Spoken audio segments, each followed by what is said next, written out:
What's going on, everybody? This is Iram Saenz. Welcome back to the channel. In today's video, I'm going to be discussing on how I got this $35,000 check in a small town outskirts of Nevada.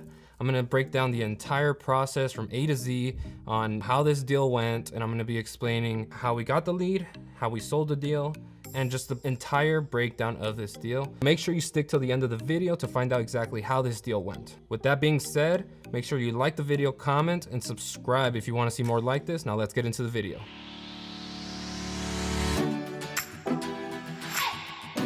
So about a month and a half ago, on March 2nd, we were able to acquire a deal off our PPC. This property was in Mesquite, Nevada, which was right on the border. We were able to pick up this property at $140,000. ARV was about $230,000 for the property. And right away, we were able to open escrow with our title company down in Las Vegas, because that's where we do a majority of our deals. Before picking up this deal, we were a little skeptical because this town was just so outskirted, but the property was clean. It was a 2000s build, and it was a townhouse. So we figured, what the hell, let's go try to maximize on this deal and, get the biggest spread possible. So about 2 weeks in, once we got clear title and we were for sure that the sellers were going to be able to vacate the property, make sure that we're going to close on it, I went on Facebook and I started blasting the property out. That's where I was able to find our buyer and was able to offer us about $165,000 for the property.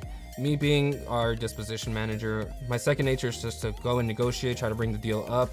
I knew the value in the property. I knew how much spread was in the deal and how much I was actually able to get. So if you break down all the numbers, if ARV is 230, I knew I was going to be able to sell it for no less than 170. And I got to negotiating. I was able to push him up. I mentioned I had other buyers. I mentioned that this deal was very hot because I was getting a lot of traction on this deal from Facebook, from email blast, and other sources. But I knew that this buyer was going to close on the property because he had a good reputation.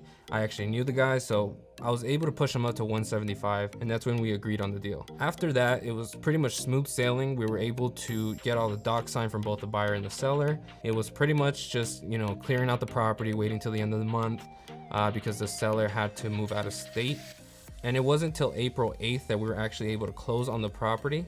Now, as far as from acquisition to transaction, the only problems we really had to deal with was, just getting a mobile notary out there, because the seller wanted a local title company, but obviously we were gonna just go with our traditional title. We're gonna use, who we've always used. We were able to just kind of get around that. We had our report build, so we were able to send the mobile notary. She was able to get everything signed. We paid some moving expenses as well, so she was fully satisfied. We solved all our issues, and after that, it was just up to us to sell the deal. So as I mentioned, we picked this property up at $140,000. I was able to assign it for $175,000. We closed in about a month and 5 days, and really there was no headache. The buyer was great. He was obviously a vetted buyer, so I knew that he was going to be able to close on the property, and I had no issues there. But if in the case that this was a buyer that fully wasn't vetted, you might run into some issues as far as most of the buyers will push you on clearing the property.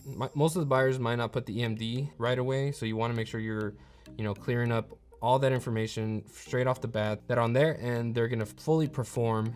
And from start to finish, from putting the EMD after signing the assignment to closing the property, they're going to do everything they need to. So I didn't even have to follow up with him, make sure that his lender wasn't on board, making sure that the lender docs were fully filled out and submitted. This was a very easy deal. They say that the bigger deals are usually easier, and from my experience, that is semi-true, because I have dealt with multiple deals, especially in California, where these 35 to 50K deals are sometimes the hardest, especially when you have to deal with tenants. Luckily, this one we didn't have to deal with tenants. The sellers were very cooperative, the buyer was, and so was title. So as I mentioned in one of my previous videos, finding a buyer on Facebook can be very effective in these major markets. Nevada is a major market all around, even in some of the outskirted cities, because it is such a hot market. And Facebook allows you to reach out to a bigger network, cast a bigger net, and reach out to these buyers that you may not have known. I was able to add about 5 buyers to my buyers list in Nevada due to blasting this property out. We weren't able to make a deal on this one just because, either it was too outskirted or the price wasn't right for them. But in future deals, I will be sending them properties in Las Vegas, Henderson, and Boulder City. So that is how we made $35,000 in Mesquite, Nevada, very outskirts of Las Vegas. It's about an hour and a half, 2-hour drive, and took minimal effort, took about a month, and made $35,000. That's what wholesaling can do for you. If you want to learn more about this, make sure to subscribe to my YouTube channel. I am breaking down the entire wholesaling process. I will be making future videos on flips and how to do those. But for now, I want to stick to the basics, and that is wholesaling. So make sure to subscribe on this video, comment below if you want to see more like this, and thank you guys so much for watching. Peace.